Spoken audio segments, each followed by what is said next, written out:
बाबा साहब अम्बेडकर जी की जय ओबीसी, जय ओबीसी महासभा।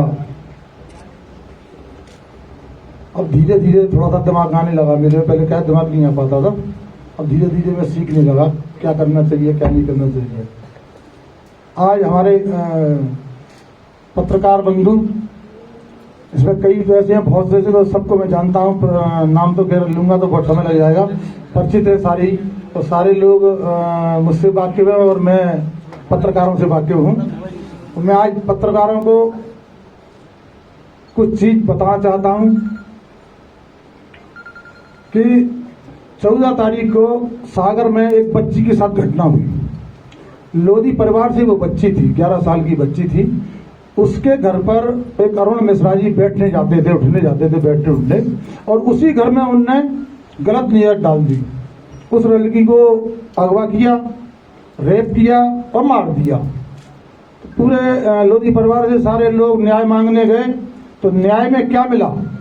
लाठियां मिली न्याय में। आप सबने टीवी पे देखा होगा कि जिसके साथ अन्याय हो रहा है उसी पे लाठी भांज रहे हैं। ऐसा दोहरा चेहरा और ऐसी दो कानून हमको देखने को मिला। उस बात को लेकर मैंने कुछ बयान दिया था, और थोड़ा सा बयान मैंने कोई गलत चीज नहीं कही थी, किसी का नाम नहीं लिया। मैंने एक चीज कुछ पाखंडियों पे मैंने एक चीज उजागर की थी, लेकिन वो एक समाज पर ले गए पूरी चीज को। और मेरी वो जितनी भी कैसेट थी और जितना मैंने बोला था उसको काटा पीटा गया।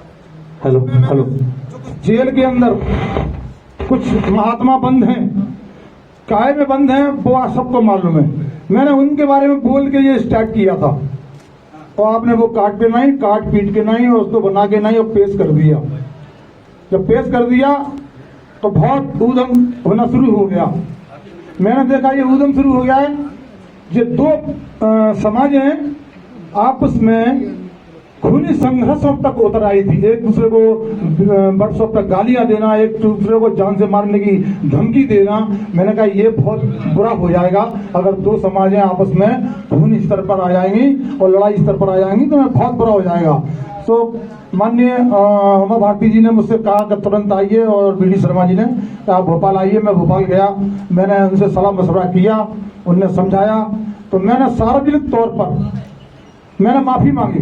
मैंने कहा अगर मेरे से गलत कोई बात निकल गई है, अगर गलत बात मैंने कह दी है, तो मैं पूरे हिंदुस्तान के ब्राह्मण समाज से माफी मांगता हूं।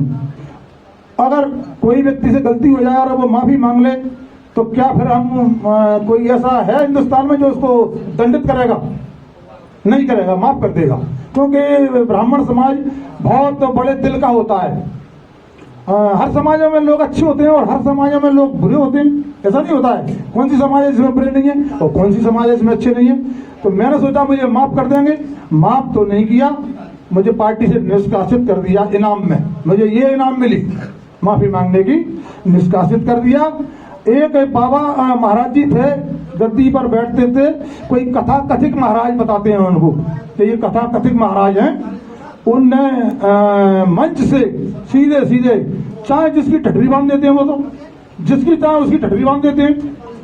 उस व्यक्ति को, मुझे मालूम है, आप भी उसकी बैक स्टोरी निकालना, उस व्यक्ति को सोची समझी साजिश के तहत उसको भगवान के रूप में उतारा गया है भारतवर्ष के अंदर। 5-6 महीने में, साल भर में उसको इतना बड़ा स्टैंड दे दिया और इतना पॉपुलर कर दिया उस व्यक्ति को कि एकदम भगवान के रूप में आ गया। सब लोग कहने लगे, उनके जो दाएं बाएं चमचे रहते हैं, सब लोग कहने लगे जिसको आशीर्वाद दे देते हैं, जिसका जैसा कह देते हैं वो वैसा हो जाता है। उनने वहां से एक चीज कही कि प्रीतम लोधी की ठठरी बनेगी। अच्छा, ठठरी कौन शब्द बोलते हैं? महिलाएं। और नकटिया कौन बोलते हैं? महिलाएं। एक तो महिला शब्द बोलता है वो, और लगता ही वो थोड़ा सा जलाना टाइप का है वो, और महिलाएं जैसे बोलता है। और उसने एक चीज और कही, वो मुझे बड़ी गजीब लगी कि मुझे जहां भी मिल जाएगा तो मैं उसको मसल के फेंक दूंगा।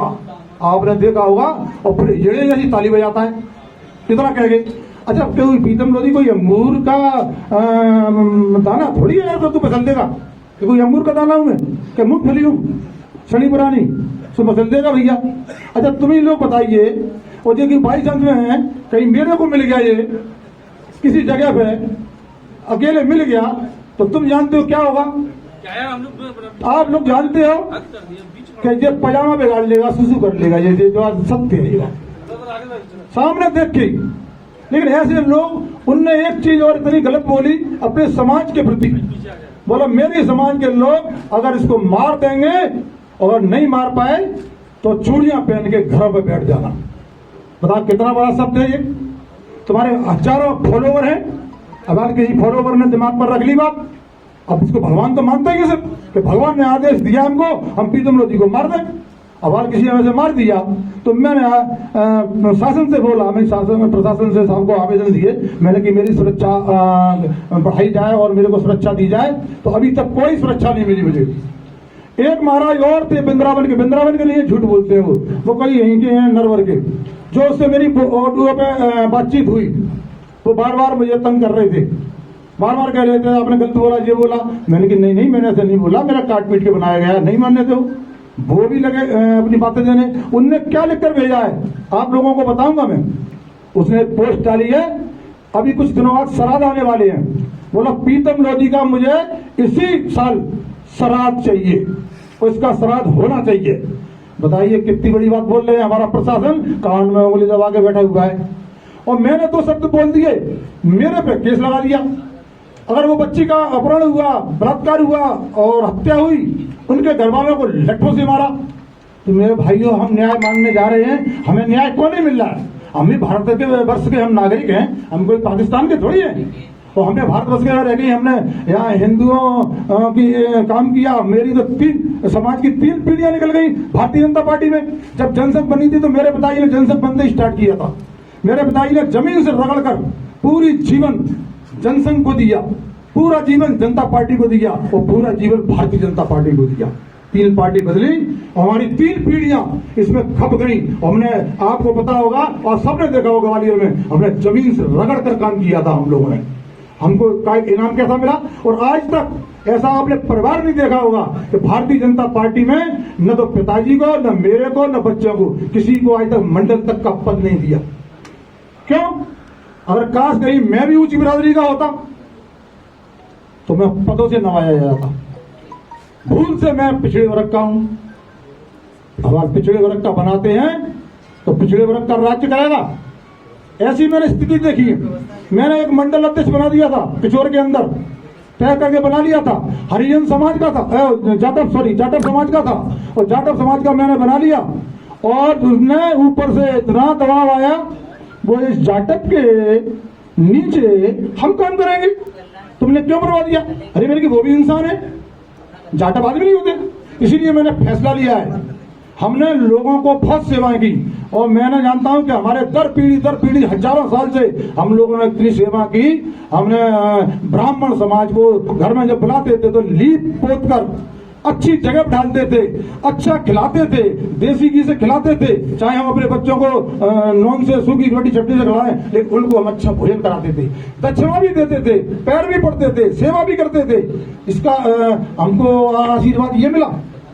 मेरे भाइयों, आज भी कोई किसी के लिए कर दे। मैं आज कहना चाहता हूं सब लोगों को, अगर तुम्हें आशीर्वाद लेना है तो जाटव समाज के पैर छीजिए, जाटव समाज को खटिया पे बिठा लिए, पिछड़े वर्ग समाज को बिठा लिए और पिछड़े वर्ग समाज को खटिया बिठा लिए और उनकी तुम 1 साल सेवा करके देख लीजिए। हमने दर पीढ़ी करी और जाटव समाज की, पिछड़े वर्गों की, आप आदिवासियों की जो गरीब लोग हैं उनकी सेवा आप 1 साल कर लेना और देखना, अंदर से, दिल से अंदर से खींचकर आपको आशीर्वाद देंगे। वो 1 साल करके देख लेना, आपके दिल फिर जाता होगा। मानना दोस्तों, नहीं मत मानना। मैंने तो यही शुरू किया है। मैं तो गरीब समाज, जितनी भी समाज है गरीब की, मैं तो अब गरीब समाज को बढ़िया घर पे बुलाएंगे, जैसे अपने कहा ना अतिथि देव भव, ऐसी सेवा करेंगे। वो आप देख लेना 1 साल के अंदर कैसा आशीर्वाद देते हैं वो मुझे। इनका आशीर्वाद लेने की जरूरत है। मैंने सबसे पहले, जब मुझे न्याय नहीं मिला, जब मैंने बच्ची का बोला सागर में, उसका न्याय नहीं मिला, तो मैं सीधा गया और सीधा आके बाबा साहब के चरणों में मैंने धूप लगाई। बाबा साहब से आते ही मैंने आशीर्वाद मांगा।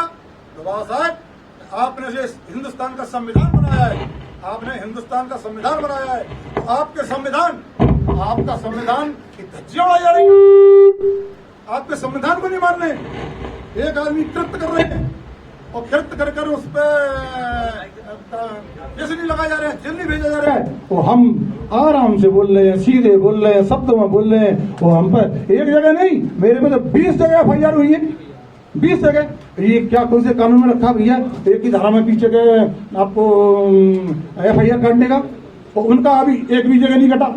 मैं इसीलिए मैं बाबा साहब के चरणों में गया और बाबा साहब ने वास्तव में मैंने आंखें बंद करके और बाबा साहब के चरणों में सर रखा। मुझे ऐसा लगा कि बाबा साहब ने मुझे आशीर्वाद दिया है दोस्तों, और उसी आशीर्वाद को लेके बाबा साहब ने पद चिन्हों पर मैं चलता रहूंगा। सबसे पहले उस लड़की की हत्या, लड़की का रेप, लड़की का अपहरण में सजा दिलवाऊंगा। मेरी प्राथमिकता यहाँ से शुरू होगी, क्योंकि वो पिछड़े वर्ग की है। इसलिए मैं उनको सजा दिलवाकर तब मैं चैन से बैठूंगा। तब तो मेरे जीवन में, मेरे हृदय में ठंडक नहीं आएगी जब तक उनको फांसी तक नहीं चढ़वा दूंगा दोस्तों। पहला प्राथमिकता मेरी ये होगी। दूसरी, फिर सेवा के लिए उतरूंगा। किसी जैसे हमारे OBC महासभा से हमारे भाई लोग बैठे हैं, ये परिवार ही है मेरा। इस परिवार में रह के काम करूंगा। मैंने सब लोगों से अपना सहयोग मांगा है। मैंने कहा मेरा सहयोग करिए, मुझे आशीर्वाद दीजिए। भीम आर्मी सेना ने, उनने मुझे आशीर्वाद दिया, उनने मेरी बात को सुना। जनता दल वालों ने आशीर्वाद दिया, उनकी बात ने सुना। और भी जितने भी संगठन हैं जो राजनीतिक नहीं है, जो संगठन सेवा कर रहे हैं देश की, वो सारे संगठनों, पूरे देश के संगठनों ने मुझे आशीर्वाद दिया है और मुझे काम करने का है। आप काम करिए, पीछे बैक में हम आपकी ताकत बन के आपके साथ चलेंगे दोस्तों। इसी को लेते हुए मैं अब काम पे उतरा हूँ दोस्तों। आपसे विचारधारा सहमत नहीं होती होगी? नहीं, और तमाम राइट, उनके पास भी ऐसे होंगे। बिल्कुल राइट। तो वो मतलब आपका सवाल बहुत अच्छा है। इसीलिए मैंने माफी मांगी थी दोस्त प्यारे का भाइयों मेरे। मैंने कहा ये दोस्त समाज में खाई न बन जाए। ये कौन ने बनाया आपको कि ब्राह्मण समाज ने माफ नहीं करा? अरे अगर ब्राह्मण समाज पर देता तो वो हमारे धीरेन्द्र जी कौन से आचार्य वो ऐसा बोलते? ये कौन ने सर्वे कराया था? अरे आपके सामने बोले है ना वो। धीरेन्द्र आचार्य ब्राह्मण समाज के मुखिया कौन है? मतलब कौन है? आप पता करिए कौन है। अच्छा आप पता करिए कौन है वो। वो मुखिया है सारे समाज को। नहीं, मैंने नहीं कहा सारे समाज को। मैं ये कह रहा हूँ, जैसे मैंने सारे समाज से माफी मांगी, मान लो माफी मांगी मैंने पूरे देश की समाज से, और 2-3 बार मांगी। फिर इनने ऐसी बात क्यों कही?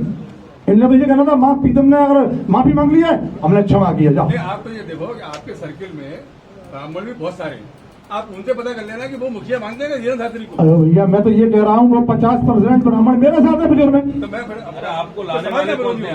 मेरे साथ है, मैं मना क्यों कर रहा हूँ? मेरे साथ में भी है ना। आपने कहा ब्राह्मण समाज या जाटव समाज को पूछा है, पूछने का कार्य किया जाए। मैंने इसलिए कहा कुछ, पूरा नहीं कहा, कुछ लोग, कुछ लोग, हाँ कुछ लोग ऐसे, कुछ लोग हैं ब्राह्मण समाज में भी, कुछ लोग ऐसे हैं अत्याचारी, अन्यायी, पाखंडी।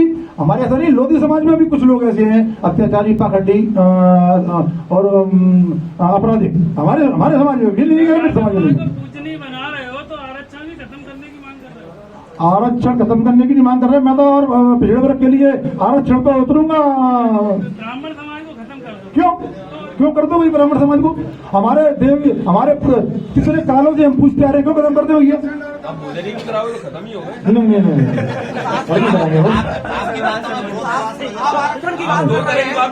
अरे ये पिछड़े वर्ग का हक है आरक्षण।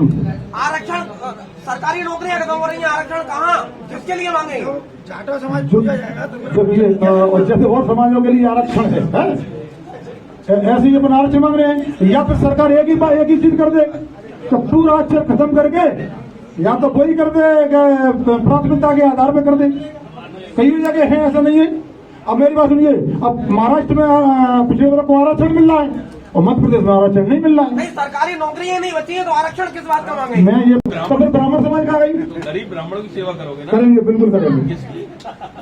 ऐसी के हाथ जोड़ के मालिश करके और अच्छा घी। पार्टी को देखना चाहिए। नहीं, आप उमा जी की बात कर रहे हो, ये तो पार्टी को भी देखना चाहिए ना। उमा जी को क्या बाहर नहीं निकाला था क्या? मुझे भी पहले बाहर नहीं निकाला था क्या? लेकिन हमने सोचा चलो ये हिंदुत्व की रखवाली है, ये करती है, इसलिए गए थे हम। तो हमें जो थोड़ी मालूम था कि हमारे साथ में अन्याय होगा। 3 पीढ़ियां बीत गई, हमारे साथ में अन्याय, ये नहीं मालूम था मुझे। भाई साहब ये पार्टी हिंदुत्व की रखवाली। प्रीतम जी, ये जो कटाई साहब कह रहे थे, तो क्या ये संविधान और बेटी भाजपा की सरकारों में सुरक्षित नहीं है या किसी में भी नहीं है? किसी भी सरकार में नहीं है। मैंने तो अभी आपके सामने प्रत्यक्ष प्रमाण आपने देखे हैं ना, किसी की सरकार में। इसीलिए तो मैं बाबा साहब के आशीर्वाद लेने गया था। मेरे में बाबा साहब ने शक्ति से आशीर्वाद दिया, मेरे को तो उस दिन से लगने लगा कि कुछ शक्ति आ गई है मेरे में, तो इस शक्ति से मैं अन्याय के खिलाफ लड़ाई लड़ूंगा। तो अब आप ब्राह्मणों को घर पे नहीं बुलाएंगे? क्या कहना चाहते हैं? देवताओं को नहीं बुलाएंगे? जो आपने कहा कि मेरे तो देवता है। भाई साहब का प्रश्न है आपका। नहीं भाई साहब, भाई साहब है ना भाई साहब। देखो, ब्राह्मण ऐसा नहीं है का वो दिया, और आप भी मेरी बात को हमारी सरकार तक पहुंचाएं। और क्योंकि हमारी भारतीय जनता पार्टी की सरकार बेटी पढ़ाओ बेटी बचाओ, बेटी पढ़ाओ बेटी बचाओ का नारा है, और यहाँ बेटी की इज्जत लूटी जा रही है। सागर के अंदर, बंडा के अंदर, जहाँ उसको न्याय नहीं मिल रहा है, तो मैं सोचता हूँ कभी कभी, मैंने कहा हम कहते हैं मंचों से बेटी बचाओ बेटी पढ़ाओ, बेटी बचाओ बेटी पढ़ाओ, और यहाँ क्या हो रहा है दोस्तों लेकर। इसीलिए सरकार से मैं मध्य प्रदेश सरकार से और केंद्रीय सरकार से आग्रह करूंगा कि मैं अब इसको स्वीकार करके, क्या संगठनों ने क्या सेवा नहीं की जैसी हमारे बाल ठाकरे जी, उनने भी उससे की थी, किसी पार्टी से नहीं की थी, उनने भी सेवा की थी संगठन के। अन्ना हजारे जी, उनने भी एक सेवा की, किसी के पहले तले नहीं की। तो ये प्रीतम प्यारे नहीं कर सकता क्या? तो प्रीतम प्यारे भी इस काम को करके बताएगा, क्योंकि मेरे पीछे तो बहुत लोग संगठनों का आशीर्वाद है, और बहुत लोग मेरे पीछे। निवेदन करूंगा कि मेरी आवाज को वहां तक पहुंचाएं, और मेरी खास करके सुरक्षा की दृष्टि मेरी जरूर रखी जाए। अगर मेरी वास्तव में ही ठर्री बनती है, वास्तव में ही श्राद्ध होता है, तो ये